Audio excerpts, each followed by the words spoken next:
సంజనాకి ఒకసారి చూడు ఏమన్నా ఇది చూడు ఒకసారి ఇది ఇందులో మాయలు మంత్రాలు ఉన్నాయా ఓం పురుషులు ఉన్నాయా ఏం లేవు కదా అయస్కాంతరాలు ఉన్నాయా ప్లాస్టిక్ బారే కదా చెల్లి నువ్వు ప్లాస్టిక్ బారే కదా ఇంకొకరు ఎత్తారంటే శిరీష ఎక్కడ ఉంది శిరీష ఒకసారి ఎలా రమ్మ మళ్ళీ వెళ్ళిపోతే కదా అమ్మ మీలో అంటే ఎవరు మీలో రండి రావాలి చూడమ్మా ఇది ఏమన్నా ఉందా ఇందులో అయస్కాంతాలు ఉన్నాయా అలాగే బయటపోయిందా ఎక్కడ అయిపోయింది ఓకే ఏం లేదు కదా ఓకే వెళ్ళిపోండి కూర్చోండి అయితే ఓకే బైబిల్లో ఒక ఆయన ఉన్నాడు ఆయన పేరు యెహోషువ ఆయన ఏం చేశాడంటే ప్రార్థన చేస్తే సూర్యుడు ఆగిపోయాడు ప్రార్థన చేస్తే చంద్రుడు ఆగిపోయాడు అంటే ఆయన నోటి మీద వెళ్ళేది నోటి మీద వెళ్ళలేదు కదా నోటి మీద వెళ్ళేది అమ్మ మీరు నోటి మీద వెళ్ళలేదు ఓకే సో బైబిల్లో బయట తీసుకు బైబిల్లో యెహోషువ ప్రార్థన చేస్తే సూర్యుడు ఆగిపోయాడు చంద్రుడు ఆగిపోయాడు ఇప్పుడు నేను మీకు చిన్న పెడదామనుకున్నాను ఏంటంటే ఈ ఖర్చీఫ్ ఉంది నేను విడిచిపెట్టేస్తాను కింద పడదని నేను పడదా పడదా పడిపోద్దా పడదని నేను పడిపోదా పడకో పడిపోయింది ఒక పని అది ఖచ్చితంగా పడిపోయింది దూర కింద పడదని పడదు పడదు కింద పడకే అలా ఉంటే ఈ మాట ఏంటంటే ఓ పని చేద్దాం ఇది ఎలా ఉంది కదా ఇది కూడా ఎదిగి పడిపోద్ది కదా పడిపోద్ది కదా అయితే మనం ఏం చేద్దామంటే యెహోషువ యేసునామాలు ఆపేశాడు కదా మనం కూడా చూడమ్మా చూసాక మనం కూడా ఏం చేద్దామంటే దీన్ని యేసునామం ఇలా పడిపోతుంది కదా యేసునామాలు ఆపేద్దాం యేసునామాలు ఆగు ఆగిపోయింది యేసునామాలో కొంచెం కిందకి రా యేసునామాలో కొంచెం కిందకి రా యేసునామాలో కొంచెం కిందకి రా మీరు చెప్పండి సరే మళ్ళీ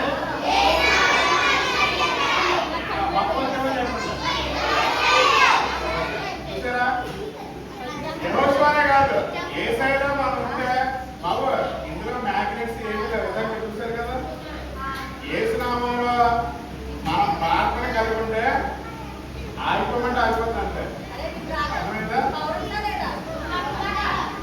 యేసునామం ఆగిపోమంటే ఆగిపోతుంది ఓకే సో ఇంకా చాలా మ్యాజిక్లు ఉన్నాయి ఇంకా చాలా మ్యాజిక్లు ఉన్నాయి మనం ఏం చేస్తామంటే అక్క అక్క నాదేమన్నా పదంతా మీకు నాదేమన్నా పదందాక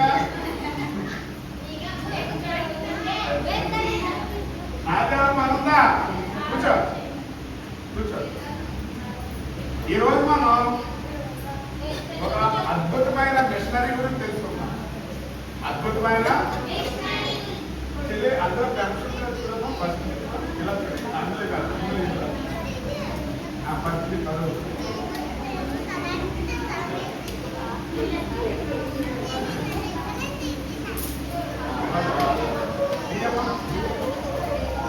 మీకు మంచి ఆఫర్ ఏంటంటే నేను మిషనరీ స్టోరీ చెప్తాను మధ్య మధ్యలో క్వశ్చన్లు అడుగుతాను చివరిలో క్వశ్చన్లు అడుగుతాను ఎవరైతే కరెక్ట్గా ఆన్సర్ చెప్తారో వాళ్ళకి పెద్ద గిఫ్ట్ ఇస్తాను ఒకవేళ నేను అడిగిన 5 క్వశ్చన్కి ఒక్కలే చెప్పాలంటే సంబంధం ఆ ఒక్కరికే 5 పెద్దల గిఫ్ట్కి ఇస్తారు అర్థమైందా ఒకరికి 5 గిఫ్ట్ చేస్తాను. సో నేను చెప్తున్నాను, మీరు అందరూ నోటి మీద వేయాలి. 1 2 3.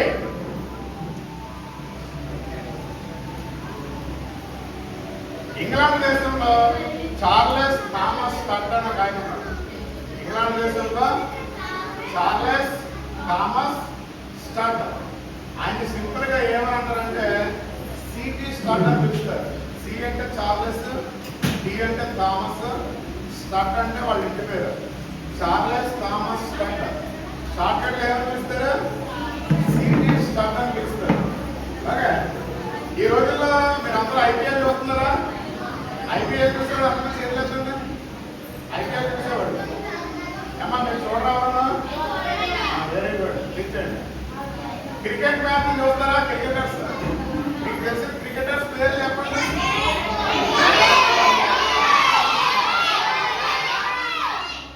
వెరీ గుడ్, విరాట్ కోహ్లీ, ధోని, సచిన్ టెండూల్కర్, చాలా మంది. సో ఈ రోజు నేను మీకు చెప్పాక ఈ మిషనరీ కూడా ఎవరంటే ఒక అద్భుతమైన క్రికెట్ ప్లేయర్. పిల్లలు 1 2 రైట్ 2 3. రోడ్డు మీద రోడ్డు మీద ఇచ్చి పంపించేస్తాను మీకు. రోడ్డు మీద అమ్మా నుంచో సరే, రోడ్డు మీద ఆయన బయట పంపించారు. అలా నుంచి ఇటువైపు ఒకసారి ఇటువైపు వద్దు వద్దు, మీరు ఎవరొద్దు. ఇటువైపు ఒకళ్ళు ఉన్నాం, మీరు ఎవరొకరు రండి. ఏం చేస్తారు తెల్లే? ఇక్కడ నుంచో రోడ్డు మీద అన్నింటికి పంపించారు. ఓకే, సో ఇంగ్లాండ్ దేశంలో 1860లో 1860లో సిటీ స్టడ్ పుట్టాడు. 1860లో జాగ్రత్తగా గుర్తించుకోండి, మళ్ళీ క్వశ్చన్ అడుగుతాను. 1860లో సిటీ స్టడ్ పుట్టాడు. సిటీ స్టడ్కి మొత్తం 2 బ్రదర్స్ ఉన్నారు. సిటీ స్టడ్తో పాటు మొత్తం 3. సిటీ స్టడ్కి 2 బ్రదర్స్ ఉన్నారు. ఓకే, సో సిటీ స్టడ్ వాళ్ళ ఫాదర్ ఏం చేశాడంటే చాలా ధనవంతుడు, అతను చాలా డబ్బు ఉన్నవాడు. అతను ఇంగ్లాండ్లోని గ్రామర్ స్కూల్లో జాయిన్ చేశాడు సిటీ స్టడ్ని. ఆ గ్రామర్ స్కూల్లో ఇంగ్లాండ్లోనే బాగా డబ్బున్న ప్రజలు చదివే స్కూల్ అన్నమాట. అది చాలా డబ్బున్న ప్రజలు చదివే స్కూల్. సో సిటీ స్టడ్కి ఆ స్కూల్లో జాయిన్ అవ్వడం వల్ల క్రికెట్ బాగా నేర్పించారు. క్రికెట్ చాలా బాగా నేర్పించారు. ఈయనే city stud. Okay, so cricket బాగా నేర్పిస్తే అలాగే వాళ్ళిద్దరు బ్రదర్స్, వీళ్ళు ముగ్గురు కూడా క్రికెట్ చాలా బాగా ఆడేవారు. వీళ్ళు ముగ్గురు కూడా ఇంగ్లాండ్ దేశం తరఫున క్రికెట్ ఆడేవారు. ఇంగ్లాండ్ దేశం తరఫున క్రికెట్ ఆడేవారు. సిటీ స్టడ్ ఎప్పుడు పుట్టాడు? ఏ సంవత్సరంలో పుట్టాడు? 1860లో పుట్టాడు. ఏ దేశంలో పుట్టాడు? ఇంగ్లాండ్ దేశంలో పుట్టాడు. సిటీ స్టడ్ వాళ్ళ ఫాదర్ డబ్బున్నా కూడా పేదడా? పేదవాడు కాదు, చాలా డబ్బు ఉన్నవాడు. సిటీ స్టడ్ వాళ్ళ ఫాదర్ చాలా డబ్బు ఉన్నవాడు. ఆ రోజుల్లో అమెరికాలో డిఎల్ మోడీ గారు అని ఒక అద్భుతమైన మిషనరీ పాస్టర్ గారు ఉన్నారు. ఒక అద్భుతమైన మిషనరీ పాస్టర్ గారు ఉన్నారు. ఆయన దేశం ఏ దేశం అంటే అమెరికా దేశం. ఆయన పేరు ఏం పేరంటే డిఎల్ మోడీ. ఏ పేరు? ఆయన అద్భుతమైన ప్రసంగికుడు, అద్భుతమైన మిషనరీ అన్నమాట. డిఎల్ మోడీ గారు అమెరికా నుంచి మోడీ ఏం చేశారంటే, చెల్లి నీకు ఇంటికి పెట్టుదా, రోడ్డు మీద ఏమైనా అదే ఇంటికి పంపించాడు. ఓకే, చెల్లి నీకేం చెప్పాను, నిన్ను పంపించాను. అదే అర్థమైందా? సో సిటీ స్టడ్ గారు ఏం చేశారంటే, అమెరికా నుంచి డిఎల్ మోడీ గారు ఇంగ్లాండ్ దేశానికి వచ్చారు. ఇంగ్లాండ్ దేశానికి వచ్చి ప్రజలందరూ ఇక్కడ కూర్చుని ఉన్నారు. కనబడుతున్నారండి అందరూ? ప్రజలందరూ ఇలా కూర్చుని ఉంటే డిఎల్ మోడీ గారు ఇక్కడ ఉండి యేసు ప్రభు గారి గురించి చెప్తున్నారు. యేసు ప్రభు గారి గురించి చెప్తుంటే సిటీ స్టడ్ ఆ నాన్నగారు డిఎల్ మోడీ గారి యొక్క ప్రసంగం విని యేసుని ఆయన సొంత రక్షకుడిగా అంగీకరించారు. తర్వాత డిఎన్ మోడీ గారు ఏ దేశం? అమెరికా. ఏ దేశం వచ్చాడు? ఇంగ్లాండ్ దేశం వచ్చాడు. ఇంగ్లాండ్ దేశం వచ్చి దేవుని వాక్యం చెప్తుంటే ఎవరు విన్నారు? సిటీ స్టార్ట్ గారు నాన్నగారు విన్నారు. సో సిటీ స్టార్ట్ గారు నాన్నగారు విని ఏం చేశాడంటే యేసయ్యని నమ్ముకున్నాడు. యేసయ్య నమ్ముకుంటే 1882 సంవత్సరంలో సిటీ స్టార్ట్ ఇంగ్లాండ్ దేశం నుంచి క్రికెట్ కి జాతీయ జట్టులో మెంబర్ గా ఎన్నుకోబడ్డాడు. ఇప్పుడు విరాట్ కోహ్లీ అని మీరు చెప్తున్నారు కదా, విరాట్ కోహ్లీ, మహేంద్ర సింగ్ ధోని వీళ్ళందరూ ఇండియా తరఫున ఆడతారు. సో ఇండియా జట్టులో వాళ్ళందరూ సభ్యులు అన్నమాట. అలాగే సిటీ స్టార్ కూడా 1882 1882లో ఇంగ్లాండ్ దేశం తరఫున వాళ్ళ జాతీయ జట్టులో ఒక మెంబర్ గా క్రికెటర్ గా ఎన్నుకోబడ్డాడు. ఆ సంవత్సరం ఇంగ్లాండ్ టీం ఆస్ట్రేలియా టూర్కి వెళ్ళింది క్రికెట్ ఆడడానికి.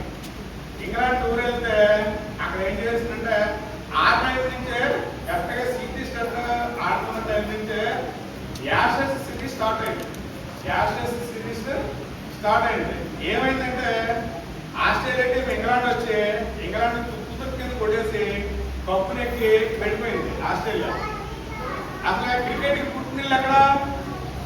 ఎరా ఇందాక కలిసారు కదా, వెరీ గుడ్. క్రికెట్ కి పుట్టినిల్లు ఎక్కడ? ఇంగ్లాండ్. సో ఇంగ్లాండ్ దేశంలో క్రికెట్ కి పుట్టినిల్లు అయితే ఆస్ట్రేలియా వాళ్ళు ఇంగ్లాండ్ వచ్చి ఇంగ్లాండ్ టీం చిత్తుగా ఓడించేసి గొప్పలు పట్టుకుని ఆస్ట్రేలియా టీం వెళ్ళిపోయింది. వెళ్ళిపోతే ఇంగ్లాండ్ మీడియా అంతా ఎలా రాసిందంటే పత్రికలనే ఇంగ్లాండ్ లో క్రికెట్ చచ్చిపోయింది, ఇంకేమీ లేదు, సమాజ్ చేయడం ఒకటి ఉంది, కాల్ చేయడం ఒకటి ఉంది, మన ఇంగ్లాండ్ జట్టు దారుణంగా ఆడింది, ఏమి లేదు, క్రికెట్ చచ్చిపోయింది అని పత్రికల్ని రాసినాయి అనమాట. రాస్తే నెక్స్ట్ ఇంగ్లాండ్ టీము ఆస్ట్రేలియా వెళ్తుంది. ఇంగ్లాండ్ టీం ఆస్ట్రేలియా వెళ్తున్నప్పుడు ఆ జట్టులో సిటీ స్టార్ ఒక మెంబర్ కింద ఉన్నాడు. మెంబర్ కింద ఉన్న తర్వాత సిటీ స్టార్ అక్కడికి వెళ్ళి మంచి బౌలింగ్ చేశాడు, మంచి బ్యాటింగ్ చేశాడు, మంచి ఫీల్డింగ్ చేశాడు. బ్యాటింగ్ బౌలింగ్ ఫీల్డింగ్ అంటే తెలుసు మీకు, వెరీ గుడ్ కదా. మంచి బ్యాటింగ్, మంచి బౌలింగ్, మంచి ఫీల్డింగ్ చేసి ఆస్ట్రేలియా జట్టు ఓడించేశాడు. ఆస్ట్రేలియా జట్టు ఓడించేసి హ్యాపీగా కప్పులు కొట్టుకుని ఇంగ్లాండ్ వస్తాడు అన్నమాట. ఎవరు? City star. Okay, so city star చాలా అద్భుతమైన player. So city star cricket ఆడుతుంటూనే యేసయ్య అంటే చాలా ప్రేమగా ఆయన ప్రతిరోజు ప్రార్థన చేస్తున్నాడు. అక్క యేసయ్య సిటీ స్టార్ క్రికెట్ ఆడుతూనే దేవుని యొక్క చాలా భయభక్తులు కలిగి ఉంటే చిన్నతనం బయట పంపించారు. అది బయటకు వెళ్ళు, మాట్లాడరా, బయటకు వెళ్ళు, నిన్నేరా నువ్వే అది మాట్లాడాలంటే బయటకు తీసుకెళ్ళు, లేదు అంటే వాపసు పాము ఉంచు. ఎవరి పని తెలియదు, ఎవరి పని తెలియదు. Okay, so city star England నుంచి ఆస్ట్రేలియా వెళ్ళి ఆస్ట్రేలియాలో బాగా ఆడి కప్పు కొట్టి ఇండియాకి తీసుకొచ్చాడు. తీసుకొచ్చిన తర్వాత చాలా ప్రతిరోజు ప్రార్థన చేసుకునేవాడు. అప్పుడు దేవుడు ఏం మాట్లాడాడంటే సిటీ స్టార్ తోటి, నువ్వు మిషనరీగా నా దేవుని సేవ చెయ్యని చెప్పి దేవుడు సిటీ స్టార్ తో మాట్లాడాడు. అప్పుడు సిటీ స్టార్ ఏం చేశాడంటే క్రికెట్ అంతా విడిచిపెట్టేసి ఒక మిషనరీగా నేను వెళ్తాను ప్రభు అని చెప్పి, ఒక మిషనరీగా నేను వెళ్తాను ప్రభు అని చెప్పి ప్రార్థన చేసుకుంటాడు సిటీ స్టార్. అయితే మిషనరీ ఎవరిని అంటారు? మిషనరీ ఎవరిని అంటారు చెప్పాలి. మిషనరీ ఎవరిని అంటారు? సంజన తెలీదా? చెల్లి మీ పేరు ఏం పేరు? మీ పేరు కవిత, రమిత, పేరు బాగుంది, వెరీ గుడ్. మిషనరీ ఎవరినంటారంటే వాళ్ళ సొంత ప్రాంతాన్ని విడిచిపెట్టి వేరే ప్రాంతానికి వెళ్ళి యేసు ప్రభు గురించి చెప్పేవాడిని మిషనరీ అంటారు. వాళ్ళ సొంత దేశాన్ని విడిచిపెట్టి వేరే దేశానికి వెళ్ళి యేసు ప్రభు గురించి చెప్పేవాడిని మిషనరీ అంటారు. అర్థమైందా? లేదా కొన్ని దేశాలు చాలా చల్లగా ఉంటాయి, ఆ చల్లగా ఉండే దేశాన్ని విడిచిపెట్టి ఇంగ్లాండ్ అనేది చల్లగా ఉండే దేశం, ఇండియా అనేది వేడిగా ఉండే దేశం. సో చల్లటి ప్రదేశంలో ఉన్న దేశాన్ని విడిచిపెట్టి వేడి ప్రదేశాలు ఉన్న దేశానికి వెళ్ళి యేసు గురించి చెప్పేవాడిని అమ్మ ఏంటి చెల్లె చెప్పేవాడిని మిషనరీ అంటారు. సో సిటీ స్టార్ట్ మిషనరీ కింద వెళ్ళాలని ఆలోచించుకుంటున్నప్పుడు సిటీ స్టార్ట్ గా దేవుడు ఏం చేశాడంటే ఒక దేశం వెళ్ళమని బయటపరిచాడు. ఆ దేశం ఏంటంటే కనపడుతుందా? ఎన్నో కలర్లు ఉంది. ఈ దేశం ఏంటో గుర్తుపట్టగలరా? ఉందా? ఈ దేశం ఏంటో గుర్తుపట్టగలరా? గుర్తుపట్టలేరా? ఓకే. ఎల్లో కలర్ గా ఉన్న దేశం పేరు ఏం పేరంటే చైనా. దేవుడు ఏం చేశాడంటే సిటీ స్టార్ట్కి చైనా వెళ్ళమని సిటీ స్టార్ట్కి దేవుడు బయలుపరిచాడు. సో సిటీ స్టార్ట్ చైనా వెళ్దామని అంతా కూడా రెడీ అయ్యాడు అన్నమాట. అంతా కూడా రెడీ అయిన తర్వాత సిటీ స్టార్ట్ వాళ్ళ బ్రదర్ కేంబ్రిడ్జ్ యూనివర్సిటీలో చదువుతున్నాడు. ఆయన పేరు జార్జ్. సిటీ స్టార్ట్ వాళ్ళ బ్రదర్ ఏం పేరు? ఆయన బ్రదర్ పేరు ఏం పేరు? జార్జ్. కేంబ్రిడ్జ్ యూనివర్సిటీ చదువుతున్నాడు. ఇంగ్లాండ్ లో కేంబ్రిడ్జ్ యూనివర్సిటీ అనేది చాలా ఫేమస్ యూనివర్సిటీ. ఇంగ్లాండ్ లో కేంబ్రిడ్జ్ యూనివర్సిటీ అనేది చాలా ఫేమస్ యూనివర్సిటీ అనమాట. సో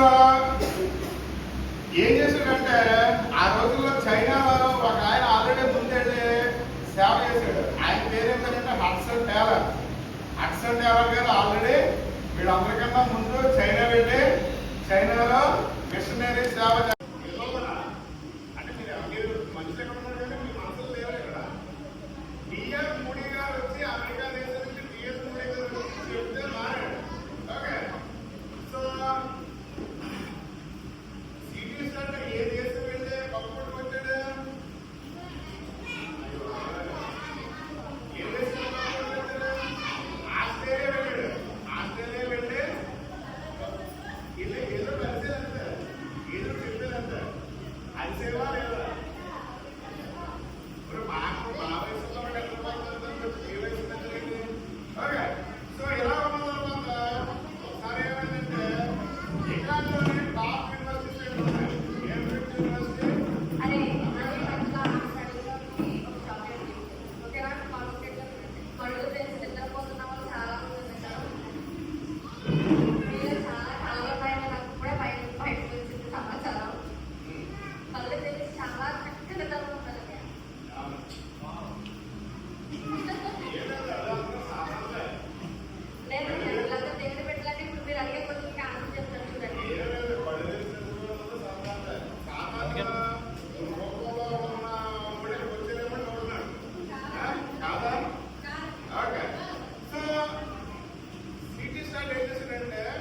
చైనా దేశానికి వెళ్ళడానికి రెడీ అయ్యి షిప్ ఎక్కి చైనా దేశం వెళ్తున్నాడు. కనపడుతుందా?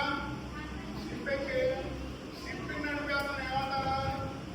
బస్సు నడిపేస్తాను డ్రైవర్ అంటారు. బస్సు నడిపేస్తున్నా జాకెట్ మీద ఉన్న సత్తా వెళ్ళట్లేదు. అంటే సాధారణ భారతదేశానికి తిండిపోతాను అన్నమాట.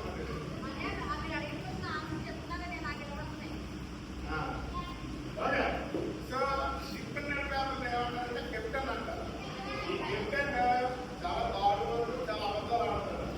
అయితే చైనా వెళ్తున్నప్పుడు సిటీ స్టార్ట్ కెప్టెన్ తో మాట్లాడి యేసు ప్రభు గారి గురించి చెప్తే ఈ యొక్క కెప్టెన్ యేసు ప్రభుని నమ్ముకుని తన జీవితంలో యేసు ప్రభులో చాలా నమ్మకంగా ఉండి చాలా మంది సువార్త చెప్పాడు. ఈ కెప్టెన్ ఏసేలాగా మీకు మారడానికి కారణం ఎవరయ్యారు? సిటీ స్టార్ట్ అయ్యాడు. అన్న నోరు తిరుగుతలేదా? ఒకవేళ నోరు తిరుగుతలేదు. మధ్యాహ్నం కూడా ఒకలే అయితే మధ్యాహ్నం కూడా ఒకలే, నైట్ కూడా ఒకలే. ఏమొచ్చేది? ఒకరు వచ్చేస్తున్నా. ఓకే. సో వీళ్ళు సిటీ స్టార్ట్ ఏం చేశాడంటే చైనా దేశం వెళ్ళాడు. చైనా దేశం వెళ్ళిన తర్వాత సిటీ స్టార్ట్ వాళ్ళు మాట అనుకున్నాడు ఏంటంటే ఇంగ్లాండ్ వాళ్ళు బ్యాంకు సప్లై కానీ లేకపోతే స్కూల్ ఉద్యోగం చేస్తున్నారు. చైనాలో వేరే రాష్ట్రాలు వాళ్ళు చేసుకుంటారు. సో వాళ్ళు చైనాలో వాళ్ళు ఏంటంటే పని చేసుకుంటారు. మనం కూడా ఎవరంటే పిల్లలు పిల్లలు మంచి మంచి పిల్లలు చెల్లె ఇంకా ఇంట్లో నుంచి ఎవరు బాగుందో అంటే కనుగొంటే అని అడగాల్సి లేదు. అమ్మ సంజన ఎవరు బాగుందో అంటే లక్షణం జవాకి నేను కూడా ఫైనల్ పడుతుంది.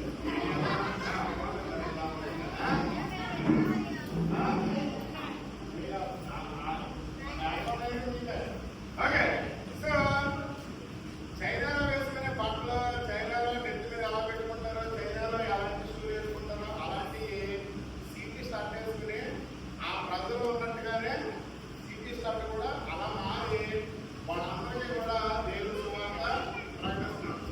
ఈలోగా ఐర్లాండ్ నుంచి ఒక లేడీ దేవుడి సేవ చేయడానికి చైనా వచ్చి చైనాలో షాంఘై అనే పట్టణంలో దేవుడి సేవ చేస్తుంది. ఐర్లాండ్ తెలిసింది. ఆవిడ పేరేం పేరు అంటే ప్రిస్కిల్లా. ఆవిడ పేరేం పేరు ప్రిస్కిల్లా. సో చాలా మంది అక్కడ ఏం చేశారంటే శ్రీకృష్ణుడికి పెళ్ళి అవ్వలేదు, ప్రిస్కిల్లాకి కూడా పెళ్ళి అవ్వలేదు. అక్కడ చాలా మంది మిషనరీస్ ఏం చేశారంటే మీరిద్దరూ మ్యారేజ్ చేసుకుని మీరిద్దరు కూడా మిషనరీ గంట కింద ఉంటున్నారు. కానీ శ్రీకృష్ణుడు గారు అలాగే ప్రిస్కిల్లా గారు ఇద్దరు కూడా మ్యారేజ్ చేసుకున్నారు.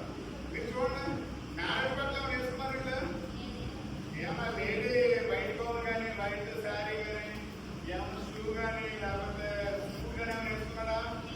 ఏమీ వేసుకోలేదు. వాళ్ళు ఎలాగైతే ఉన్నారో అలాగే వెళ్ళి వేసుకున్నాం వల్ల వాళ్ళిద్దరూ కూడా పెళ్లి చేసుకున్నారు. వాళ్ళిద్దరూ పెళ్లి చేసుకున్న తర్వాత వాళ్ళిద్దరూ కూడా చైనాలో ఒక అతనికి యేసు ప్రభు గురించి చెప్పారు. అతను చాలా దొంగ అన్నమాట. ఇతను చాలా దొంగ, చాలా మంది కొట్టాడు. అంతకుముందు ఒక అతను చంపేసాడు కూడా.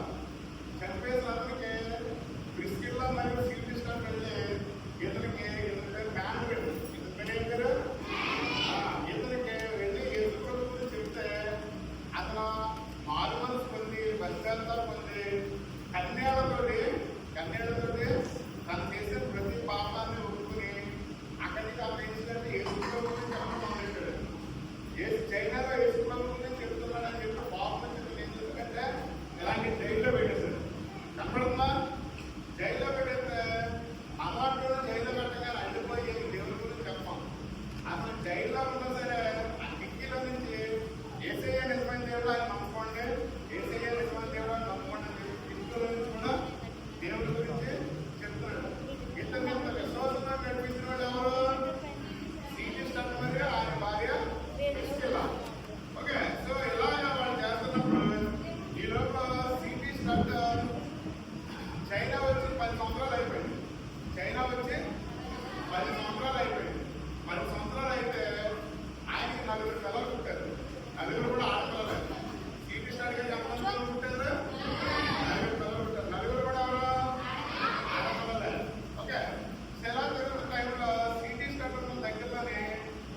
మళ్ళీ ఇండియాలో మిషనరీ కింద చేసి కొన్ని వేల మందిని మార్చాడు. శ్రీకృష్ణ గారు కొన్ని వేల మందిని మార్చారు. కొన్ని వేల మంది మార్చిన తర్వాత మళ్ళా దేవుడు పిలిపారు. మళ్ళీ ఇంగ్లాండ్ వెళ్ళాడు. దేవుడు పిలిపారు. మళ్ళీ ఇంగ్లాండ్ వెళ్ళిన తర్వాత ఇంగ్లాండ్ లో మళ్ళీ కొన్ని రోజులు ఉన్న తర్వాత మళ్ళా దేవుడు యొక్క పిలుపు ఏంటంటే ఆఫ్రికా ఖండంలో ఒక కాంగో దేశానికి మిషనరీగా వెళ్ళాలని దేవుడు పిలుపు వచ్చింది. ఎక్కడికి చెప్పాలి చెప్పాలి. ఆఫ్రికాలో ఏ దేశానికి వెళ్ళాలని వచ్చింది? ఇండియా. చాలా బాధించుకోవాలి. ఆఫ్రికా ఖండంలో కాంగో దేశానికి మిషనరీ కింద వెళ్ళాలని దేవుడు పిలుపు వచ్చింది. కాంగో దేశానికి ఉన్న స్పెషల్ ఏంటంటే ఇక చెల్లి కాంగో దేశానికి ఎలా చెల్లి వెళ్ళిందనుకో అక్కడ ఉన్న ప్రజలు చెల్లి చూడగానే నోరు ఊరిపోతుంది. ఎంత నోరు ఊరిపోతుంది? చెల్లి ఏం చేస్తారంటే చక్కగా తల ఎలా పట్టుకుని ఎలా చూస్తే అన్నది. అక్కడ ఏం చేస్తారంటే ఇంకొకటి వచ్చి ఇలా రమ్మ ఈ చెల్లి ఏమంటుందంటే నాకు చెయ్యి కావాలంటుంది. కత్తి తెచ్చుకుని చెయ్యి అలా కట్ చేసుకుని అలా టింపులు పెట్టుకుని అలా చెయ్యి చేసుకుంటున్నాను. నీకేం కావాలి? నీకేం కావాలి? తలకాయ కావాలి. అప్పుడు ఏం చెప్తున్నా తలకాయ ఎలా ఎలా తీసుకుని చక్కగా వెళ్ళి ఒకవేళ బాగా ఆకలి లేకపోతే టింపుల్లో పెట్టి పాల్గొంటుంది. బాగా ఆకలి అనుకో అదే తలకాయ అర్థమైనా? నువ్వెలా తిరిగి నీకేం కావాలి? పాలు కావాలి. పాలు ఎలా వేసుకుని రెండు మంచి కాలు వచ్చింది. రెండు మంచి కాలు వచ్చిన మొత్తం తినేస్తారు అనమాట. సో ఈ దేవతలు అంటే నరమాంస పచ్చగలరు తెలుసు. అంతకన్నా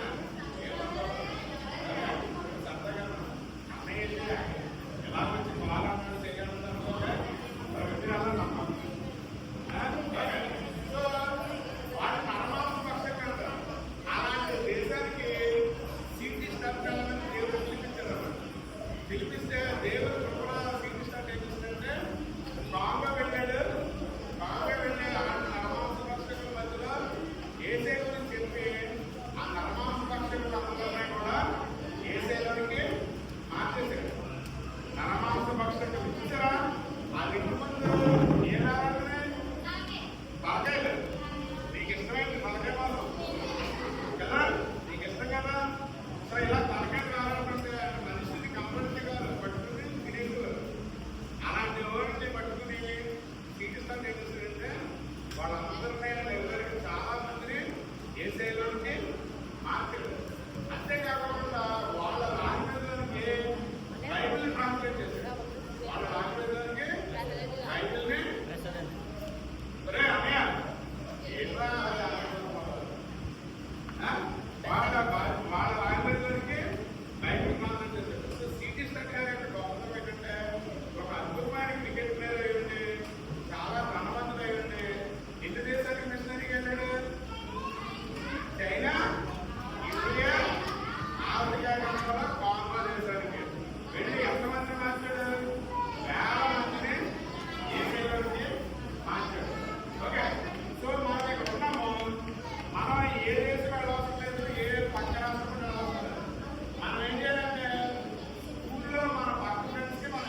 మా దేవ మా ప్రభావ మీకు వందనాలు స్తోత్రాలు. ఈ యొక్క సమయంలో ప్రభావ మన సిటీ స్టార్ గారి గురించి మేము తెలుసుకున్నాము.